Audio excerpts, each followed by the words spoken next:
Member সাহেব আইসা পড়ছে, আন তোর একটা করা বিচার হইব। টাকা নিয়ে এসেছি, টাকা। মেম্বার সাহেব এখন বিচার শুরু করেন। এখনকার পোলাপান যেমন ভিপিএন ছাড়া চলে না, আমাদের মেম্বার সাহেবও টাকা ছাড়া কথা বলে না।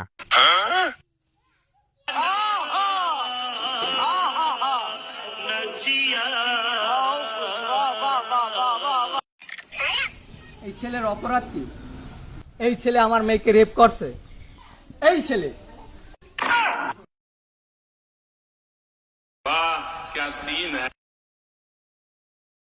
এই ছেলে তো ভালো র্যাপার।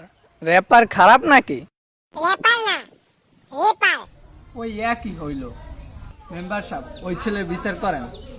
কাকা এসে বিচার চায়, পকেট নিয়ে এসে ফাঁকা, টাকা ছাড়া বিচার নাই, জানে না মনে হয় কাকা। টাকা ছাড়া যখন বিচার নাই, চল মা আমরা যাই।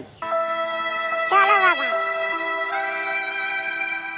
ধন্যবাদ মেম্বার সাহেব। আরে ধন্যবাদ লাগবো না, টাকা দিছো না।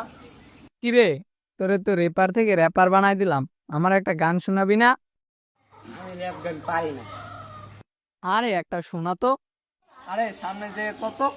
আমি র্যাপ গাইয়া র্যাপার হই না, রেপ কইরা র্যাপার। আমি রেপ কইরা আমার কোনো হয় নাই সাজা। আপনারে মেম্বার বানাই চড়া খাইয়া গাঁজা, না হাতে ধরাই দিচ্ছি 100 টাকার নোট তাজা। সেই জন্য মাপ হয়ে গেছে আমার রেপের সাজা। হেই, তোর গান থামা।